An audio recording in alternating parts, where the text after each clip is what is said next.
Welcome to the City of Winds. That is Baku for the Azerbaijan Grand Prix, round 3 of the 2021 fantasy era of the GP4 Offline Championship. Now, previous 5 winners here have included dominance from a certain team, not necessarily a certain driver, but a certain team, with Armar winning for 3 years in a row, 2016 to 2018, and Franco Lopez winning here the last 2 years, 2020 and 2019. But Armar was the king in Baku, and then Franco Lopez in the ultra-powerful Mercedes decided to take away that throne from Carr, and he is the current king, winning here the last 2 seasons. Of course, last round was the Chinese Grand Prix, which was won by Armar Carr, narrowly beating Evan Byrne ahead of Franco Gamba and Chris Chatfield, and it was a close ending because all 4 of them were within about 3 seconds of each other on the final lap, so it was quite a close ending. In practice, however, this was the results, which with the Red Bull 1-2, with George Roque first and Franco Gamba second, with the rest of the top 10 as follows: Perrin in third, Joseph Willis fourth, Chris Chatfield fifth, Jake Galloway sixth, Carlos Rosa seventh, Laura Chung eighth, Evan Byrne ninth, and Franco Lopez in 10th position. So that was the practice results for Baku, and now this was the starting grid, and it was generally the same. Well, it was the same at the front, except swapped around, with Franco Gamba taking pole position ahead of George Roque by just 39 thousandths of a second. On row 2 is Evan Byrne third, and Jesus Perrin fourth. Evan Byrne was the one who was in front. Joseph Willis fifth on row 3, with Jake Galloway alongside him in 6th. Row 4 is Kirosova de Rossa for McLaren, and Laura Chung 8th for Lamborghini. On row 5 we have Armar Carr for Mercedes, and Chris Chatfield for Ferrari. Row 6 we have Franco Lopez for Mercedes, and Romain Quag for Alfa Romeo. Good time for Quag in the Alfa Romeo, I have to say. Rahul Patel 13th for Lamborghini, and Julius Anderson 14th for Aston Martin. On row 8 we have Andrea Federi for Alfa Romeo, and Daniel Fraser 16th for Haas. Probably a little bit disappointing for them. David Kupok 17th, and Amelia Wilson 18th for AlphaTauri and Haas respectively on row 9. Row 10 we have Mikola Skau for AlphaTauri and Felix Santo for Williams, and on the last row of the group we have Roland Moitian for Aston Martin and Jamie Griffiths, the Welshman, for Williams. So that was the grid, and we'll now take a look at the weather for the race in Baku, and as we see, it is going to be a dry one, a 0% chance of rain. So the big question is, well, what are the strategies going to be? Because they're definitely varied in Baku. It's either the 1-stop, 2-stop, or the 3-stop, and the 3-stop is definitely not the way to go. But the question is, another question is, who is going to win? Would it be one of the 2 Red Bulls? Would it be Jesus Perrin? Could it be Byrne actually getting revenge for narrowly missing out in China? We will find out. So let's make our way onto the grid.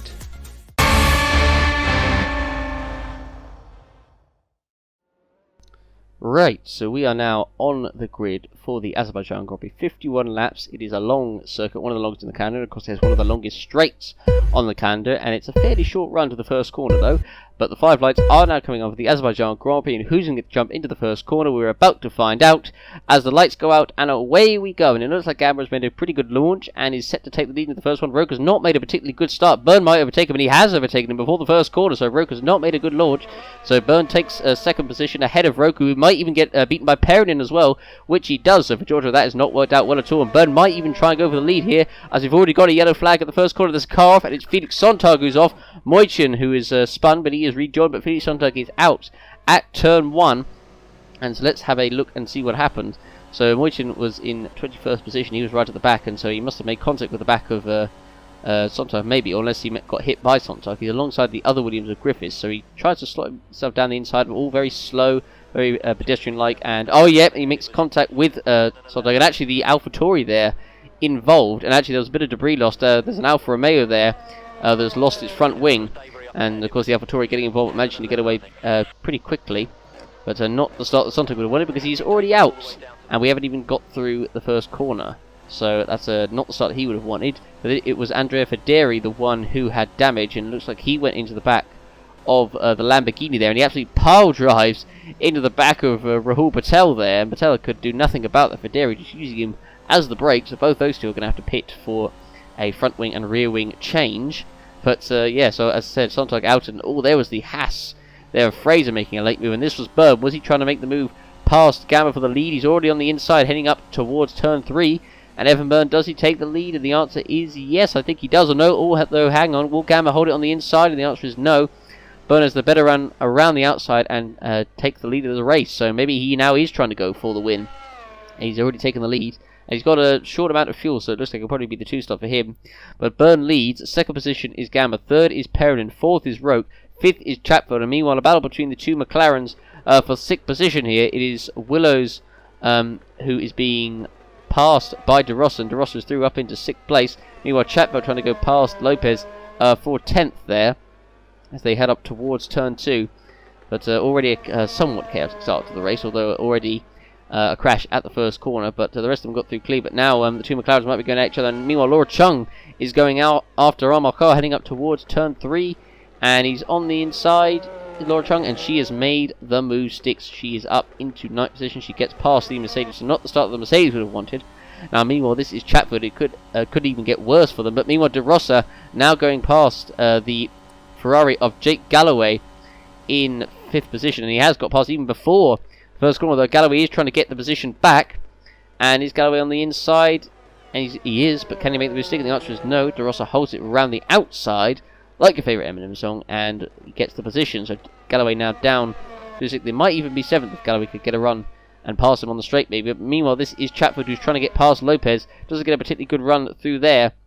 As we're looking at Byrne, meanwhile, who's still extending the gap slightly ahead. And meanwhile, Willard's now on the inside of Galloway, heading up towards turn 1. And meanwhile, I think the other Ferrari is being overtaken too, or he's at least trying to go past the Mercedes, is Chatfield. And they head towards the first corner, and Willards is on the inside, and he is through, passes Galloway for P6 there. And meanwhile, Lopez just about holding off Chatfield for P10. That's even for the last points in this GP right now. But meanwhile, Byrne is clear at the front, and Roke is under pressure from DeRossa behind. And I think Roke is very slow, so he must be on a heavy fuel load. But he's got DeRossa right behind, and he's also got the other McLaren. So Roke is under pressure big time. Byrne's lead at the moment is 2 seconds. You can see, and Perrin is close behind Gabber at the moment as Byrne sets yet again another fastest lap. And already the McLaren gets past Roke before they even make it towards the first corner. So DeRossa now up into P4. And Chung also making some good progress as well. She's now up into P7, passing the Ferrari of Galloway. So a lot of overtaking already at the start of this race. But as now we're looking at the other McLaren of Willows, who's now going past Roke. This is for P5. Byrne yet again another fastest lap at the front of the field, slowly etching away. And speaking of etching away, Roke is, but unfortunately that is down the order, not up at the front. And Willows now passes Roke for P5 into turn 1, and Roke might even be under pressure from Chung, who could make a move if Roke is not careful. Meanwhile, Kupok battling there with the Alfa Romeo of Romain Quag. They're coming through turn 3 onto the back straight, and Willows now passed, but Roke might try and make the move back. And you can see Roke has got heavy fuel, so it's going to be the one stop for Georgia, so that probably explains why he's so slow.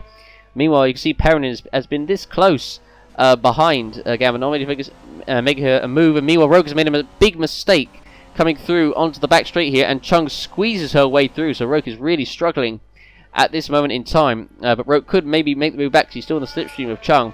But that was a bad mistake there from Roke. He's really struggling on this heavy fuel. And so Roke now trying to go past the Lamborghini, or re-overtake Chung in towards the first corner. It's there alongside. And will Roke make the move into the first corner? And the answer is yeah. Oh, it was so close to contact there. But Chung manages to hold the position. But this was the onboard from Roke, just getting the curve and then going slightly wide. It gets a really bad exit off the corner, and that allows Chung to make the move. And she keeps the position as well, so well done to her. Meanwhile, Chatfield's still trying to get past the Mercedes of Franco Lopez. Not working out for him at the moment, as there's a big gaggle of cars behind Lopez. He must be on the one side of it. That must be the reason why he's so slow. But now, of course, Chatfield is under pressure from the AlphaTauri of David Kupok behind him, who is now making a move on him as they head towards the first corner. Slipstream is key here in Baku, with one of the longest straights on the calendar. And Kupok already passing Chatfield before the first corner. He's alongside, and Kupok is going to take 11th position. And so Chatfield, for all his might, trying to get past the Mercedes in front of him. It didn't work. So now he's going to have to look out for Romain Quag as well behind. Meanwhile, Perrin still unable to get close enough to make a move on Gamma in front of him. Meanwhile, Chatfield actually now trying to get back past Kupok for P11, and he's going to go for it, but Kupok is going to hold it round the outside. And actually Chatfield is doing quite badly, really, when you see he's got light fuel as well. Perrin, meanwhile, has got fairly heavy fuel as well. So, although I don't know if that's going to be a 2-stop or a 1-stop, I'm not sure. looking at Franco Lopez struggling down in 10th position. He's now got the Alpha. Oh, I think he's made a mistake actually, Lopez, because Kupok now making a move on the inside. Is he going to make it stick? And he does, and they somehow... there's somehow not damage between the two, but Kupok just managing to squeeze through past Lopez, who's really having a tough time. And now Chatfield making a move as well round. That was totally unexpected, out of absolutely nowhere. And Chatfield making a move past Lopez, and now, well, he's finally made it past. And now he'll go after Kupok in front of him. And now Fraser getting involved behind Quag as well. It could even be 3 wide coming onto the front straight here. And this is not going to end well. No movements needed, although Fraser, he might back off and he's going to stick behind the Mercedes. But Quag now also going past Lopez into turn 1, or he's going to try to. But Lopez, I think, is going to hold the position, and Fraser holds station as well. But wow, that was some good action there. But you can see Lopez just went slightly wide, went a bit close to the wall, and he tried to hold off Kupok, but Kupok was already alongside. And again, I'm amazed they didn't make contact there. That was very close, but good racing by the two. You can see Lopez has got heavy fuel, and he's going to be on the one side, so that's why he's struggling right now. And this is obviously the view from Fraser trying to get involved. Quag was there as well, and Fraser trying to get involved on the action. And he was in the slipstream of Lopez, and he had actually technically passed Quag, had he? Or yeah, he had passed Quag for a few seconds, but he decided to back off. There wasn't quite enough room, and Quag was able to stay ahead. And Quag couldn't launch it into turn 1 and make it past Lopez either. But again, both Mercedes, unfortunately, doesn't look like they're going to keep their winning streak up here in Baku. They're certainly struggling, and they're not going to be getting the win if they're just even trying to stay in the points. It's not going to happen. So meanwhile, Fraser now in the slipstream of Quag onto the front straight, and he's going to go past the Alfa Romeo into turn 1. And is he going to do it? The answer is yes. So Fraser now moves up into P13, I should say. Meanwhile, out front, Burns' lead to Gamba extends to 5 seconds, and Laura Chung has come in for a stop, and so has Rella Moichin in the Aston Martin. But Burns so far doing a good job out front. He's going to be pitting in, well, maybe even next lap, or the lap after. But Lopez, wow, we've got a terrible run. He was so slow through there. And Fraser now says thank you very much. He's going to go past him. Coming here towards the castle section, and Fraser does make the move up into P11, but Lopez really is struggling right now. And you can see, oh yeah, you can see how much he went over the curve there. He had to back off, and he about scraped the wall. He did, Lopez, but got away without any damage. But he really is on the rails here on the streets of Baku. You can see he's steering desperately to right, getting a lot of understeer into the corner, and he just steers away from the wall in time to avoid him getting eliminated from this race. But unfortunately he does lose a place, of course, to Fraser, who says thank you very much alongside. And yep, he takes, you don't see many overtakes into this corner because you can't really overtake there. This is Jamie Griffiths, who's made a good amount of progress from being right at the back. He's going to be pitting this lap. Quag now is on the back of Lopez, and Lopez might be overtaken once again by another slower car. And I say slower car, much slower car, but he holds position now. Meanwhile, Evan Byrne comes into the pits for his first stop of the race. He has had a good start here. Well, couldn't really got much better. Takes the lead from Gamma and gradually extended his advantage. So I would imagine he's probably going to be doing the 2-stop. A 3-stop would be ludicrous considering how well he has done in this first stint. So let's have a look at the fuel-wise. 17. I mean, yeah, I don't know actually. That still could be a 3. It should be a 2. I mean, it'd be ridiculous for him to do a 3. If he's on a 3-stop, you might as well say say goodbye to the race win or even the podium. But Byrne, where did he come out on the circuit? He comes out in, it looks like P9, maybe P10. He's coming out of the pits just behind the Mercedes of Lopez, and he comes out just actually behind the Alfa Romeo there. So Byrne's come out knees deep in traffic at the moment. He's behind Quag, although he's going to get past him very quickly, and he's going to go past him down the front straight here. You can see the speed and power of the Renault as they head towards the first corner. So Byrne now passing Quag for 10th position, and now he'll go after Franco Lopez in the Mercedes in front of him. As we look at Byrne going through, now heading towards turn 3. This is David Kupok, who's in for his first stop. He's gone the smart way. He's going to be on the 2-stop. And meanwhile, we're looking at Perrinin, who once again has been stuck behind Franco Gamba for this entire race, and has not been able to make a move. Oh no!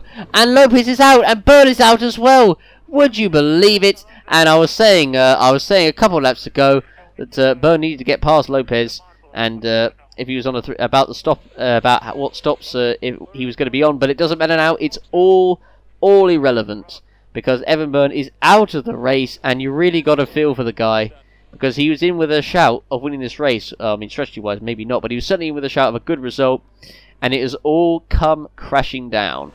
We need to have a look at what happened there again. So Byrne was behind Lopez. He was clearly much quicker than him. Lopez moved to the right.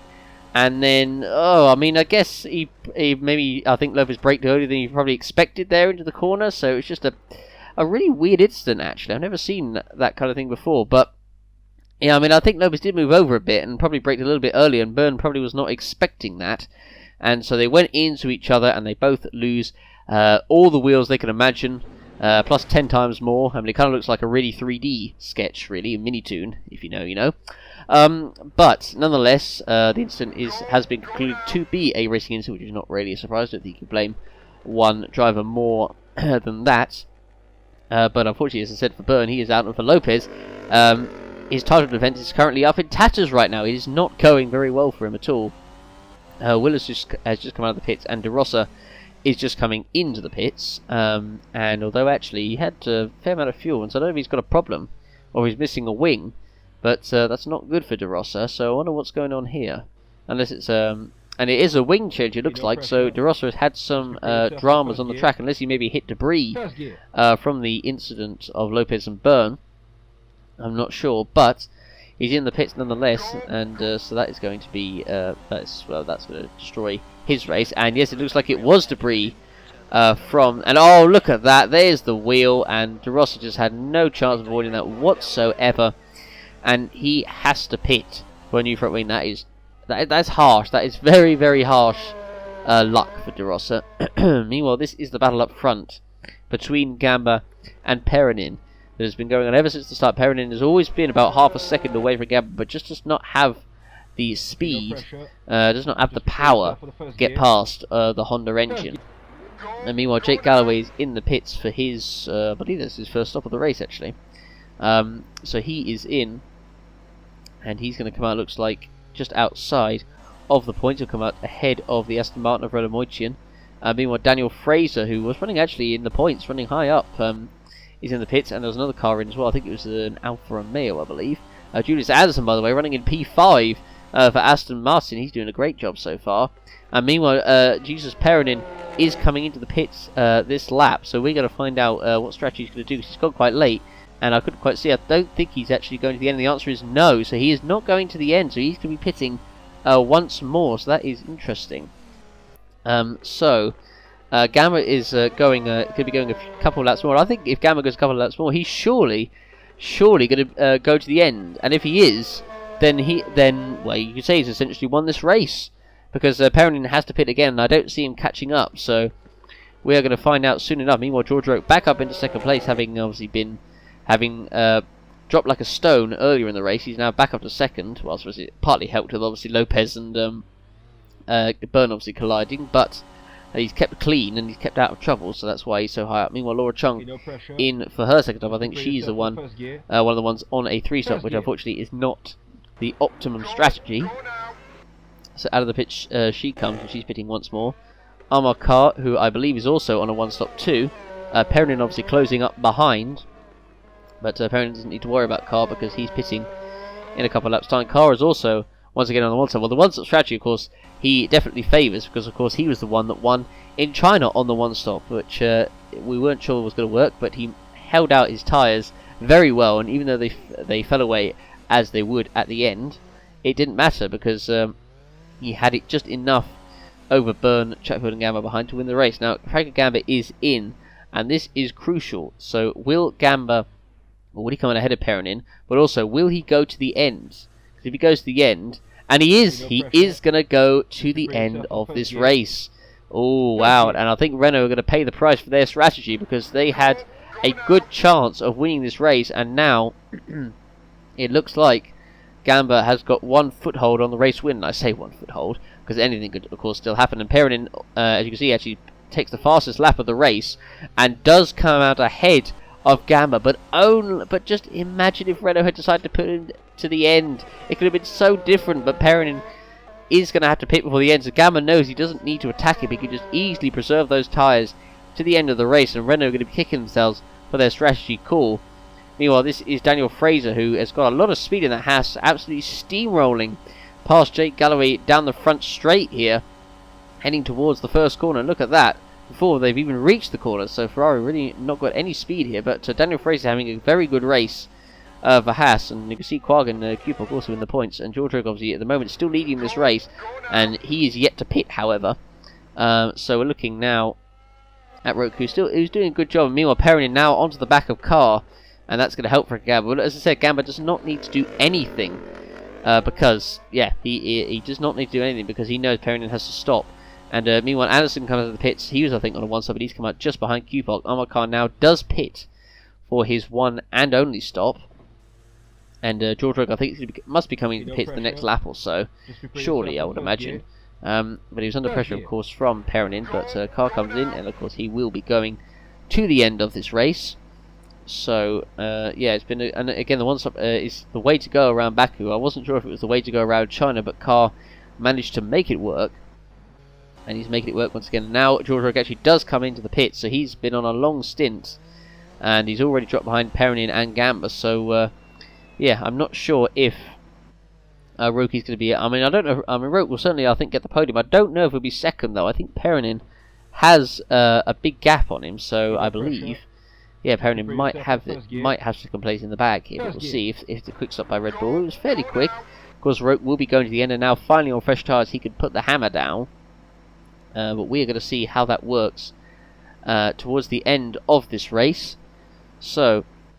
as Rook comes out of the pits, he's going to come out in P5, comes out behind Daniel Fraser, does come out ahead of Jake Galloway in the Ferrari, who is under pressure from Quarg in the Alfa Romeo.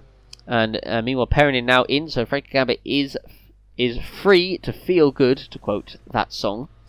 So Perrin now in, and I don't know if he'll come out ahead of Rook or not. There was a big gap, so I think he probably will Perrin, although it will be close. If not, then Perrin will be much quicker than him. So Fraser has gone by, and Rook has, so yeah, so at the moment Rook is in, well, he's in the third, Fraser is in second, so it looks like it may be a battle for second place between Perrin and Rook here, we'll see. And oh, actually, no, hang on, so whoa, no, okay, maybe not, because Perrin has still come out ahead of Rook. Wow, I thought Rook had come out ahead of Perrin, but no, crucial there for Jesus Perrin. He needs to hold off Rook for another couple of laps, because he'll be on fresher tyres, and once he gets those tyres up to temperature, Perrin, Rook is not going to be able to catch him.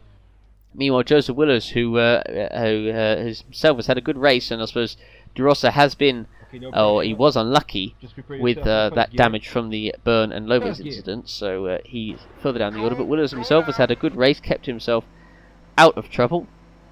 So, as we look now at Rook, who's down in P3, you can see Perrin already eking away ahead of Rook, and meanwhile Willers comes out in, I think, is that P5, I think? P5 or P6, but nonetheless, it's been a good race from Willows. For Laura Chung, unfortunately, the 3-stop for her has not really worked out, and it's P6 at the moment for Joseph Willows, so that is a very good result if he can keep that towards the end of the race. Meanwhile, we're looking at George Rook in third, and he's not too far behind Perrin, but I just don't think he's not going to be able to catch him.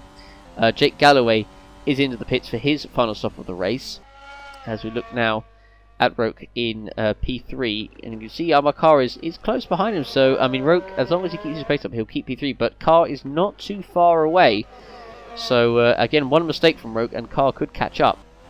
Meanwhile, David Kupok is in the pits for his final stop of the race for AlphaTauri, and we're looking now at Emilio Wilson, who is coming up behind this is the AlphaTauri. David Kupok just getting close in the slipstream, over 330 kilometers an hour, well over 200 miles an hour. And Amelia Wilson at her top speed, trying to go past the AlphaTauri for P13, but it's not going to work. But meanwhile, we're looking at George Rook, who's fallen a few seconds behind Perrin. Carr has closed the gap slightly, but not that much. So at the moment, Rook has got the gap to Carr for third place, but Perrin as well. Just imagine if he had pitted a lap or so later, and he may have been on the one side, and he could have battled Franco Gamba for the win of this race. But now on to the final lap, and actually Amarkar is under pressure here from Joseph Willers for P4, and this will allow Roke to get away ahead of him, and Willers trying to get on the inside of Carr down the front straight, but I don't think he's quite got the grunt. I think the Mercedes is edging just a bit ahead. And the answer is yes. I think Carl will Willis try dive bomb, and the answer is no. But Carl does just hold the position from Willows, and I don't know if Willows is quite close enough to make a move heading up towards turn 3. He's not quite in the slipstream here, so he's going to have to wait until the back straight again. But the Mercedes clearly has a superior engine over the McLaren, so yeah, I'm not sure that's going to happen. But meanwhile, Franco Gamba is the driver out front. The one stop for him worked well, and crucially, of course, I mean, it could have been different had Perrinin been on the one stop. It could have been a bit of a battle for the win, but nonetheless, Gamba once again on the one stop, another dominating win. He won in Australia by a comfortable margin, and he is going to win once again by a comfortable margin by nearly a pit stop ahead, and he's got the Lamborghini that he just needs to lap and needs to get out of the way just so he can be at ease as he comes down the straight. And here we go, the Lamborghini moves out of the way, and Franco Gamba in race 3 out of 21, he is going to win the Azerbaijan Grand Prix. It is 2 wins out of 3 for Franco Gamba so far this season, as De Rossi was all the way down to 17th. Really got a feel for the guy. He was very far down after, of course, getting that damage. But Franco Gamba never really looked in doubt. Once we knew that Perrinin was on the 2 stop and Franco Gamba was on the 1, he was always going to win, and he had a couple of... I mean, it could have been different. Maybe Evan Byrne didn't have that collision, but Jesus Perrinin gets himself P2. He'll be extremely happy with that, but also frustrated as he could have had the win if he was on the 1 stop. Giorgio will come home in 3rd position. Amakar 4th, just ahead of Willers, so he does hold on. Meanwhile, look at this. Julius Anderson in the Aston Martin will get P6. Now that is some results, and he'll be extremely happy to get this. Aston Martin is that's one of the slowest cars on the grid, not the slowest, but one of the slowest. He'll take P6. Daniel Fraser as well, good performance in P7. Jake Galloway will be in 8th position. He'll just beat the Alfa Romeo Quarg. You see, just behind him as they head towards the finish line. Not been a particularly good day for Ferrari either. They've been really off the pace. But Quarg comes across the line in P9. David Kupok will take the final point for AlphaTauri. He's had a good start to the season for the AlphaTauri, which is probably one of the worst cars on the grid. He takes P10. Minnie Wilson just missing out on points in 11th. Chris Chatford 12th. Very bad race from him. Laura Chung's strategy did not work out for her in 13th. Rena Moitian 14th. And now finally Jimmy Griffiths, who had a pretty anonymous race, comes across the line in 15th position, with Patel, of course, down in 16th, who was just lapped by Franco Gamba before the line. So here are the full race results of Franco Gamba winning ahead of Jesus Perrinin in 2nd, George Roque in 3rd, Amakar 4th, Joseph Wooders 5th, Julius Anderson 6th, Daniel Fraser 7th, Jake Galloway 8th, Romain Quarg 9th, and David Kupok 10th, completing the points. And it was Jesus Perrinin who got the fastest lap points, so he gets the extra point for fastest lap. Minnie Wilson in 11th position. The rest of the order is as follows: Chris Chapman 12th, Laura Chung 13th, Rona Moitian 14th, Jamie Chris 15th, with Rahul Patel 16th, with Chris Madrosa 17th, Federi 18th, and Miklas Gao 19th. I didn't even know those two were racing. Blimey. But anyway, the retirements were Franco Lopez, Evan Byrne, and Felix Sontag. So now we'll take a look at the drivers and constructors standings after Baku, and Franco Gamba extending his lead by nearly 20 points ahead of Amakar in 2nd, Jesus Perrinin moving up into 3rd, Chapman down to 4th, George Roque moving up into the top 5, Daniel Fraser and Joseph Williams moving up to 7th and 8th, Julius Anderson moving all the way up to 11th with his first points finish of the season. So a lot of movements up and a lot of movements down the order. So that's the top 11. The other half is as follows: Jake Galloway moving up into 14th with his 8th place finish. Emilia Wilson moving up to 17th, of course, just missing out the points in 11th, with the other drivers on 0 points being Jamie Griffiths, Rona Moitian, Felix Sontag, Miklas Gao, and of course Andrea Federi, who finally finished his first race of the season, albeit right at the back of the field. In the constructors, Red Bull have a 31-point lead ahead of Renault, who move ahead of Mercedes into 2nd in the championship. Ferrari in 4th, Lamborghini 5th, McLaren moving into 6th, Haas down to 7th despite getting 1 point, Aston Martin moving up into 8th, with Alfa Romeo 9th, AlphaTauri 10th, and Williams at the moment the only team yet to score a point this season. And of course Franco Gamba, for his performance, was given the driver of the day. He'll be very happy with that. And there we go, that was the Azerbaijan Grand Prix. Not a particularly exciting race, but hey, it is what it is. The next round will be the German Grand Prix at the new Hockenheim ring layout. So thanks for everybody for watching, and we'll see you for the next round. Don't forget to, as you give a like on the video, check out our links in the description, check out our Twitter, check out our Discord, check out our Wikia pages. Thanks for watching, everybody, and we'll see you for the next round. Bye.